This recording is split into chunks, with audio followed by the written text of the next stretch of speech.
Guna memutus mata rantai penyebaran COVID-19, pemerintah daerah Kabupaten Cianjur, Jawa Barat meluncurkan program Genjot, Gerakan Jumat Menyemprot Disinfektan. Program Genjot ini dilakukan serentak di seluruh tempat di Kabupaten Cianjur dan akan dilakukan secara rutin. Bupati Cianjur Herman Suherman mengatakan, gerakan ini merupakan upaya pemerintah daerah bersama elemen lainnya dalam rangka memberantas penularan COVID-19.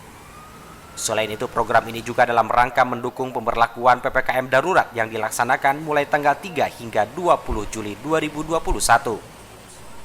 Pemerintah Kabupaten Cianjur beserta Forkominda dan beserta para rakyat Cianjur, mulai RT, RW, kedusunan, desa, kecamatan, semua gebiar melaksanakan penyemprotan, gerakan penyemprotan Jumat, namanya Genjot ya.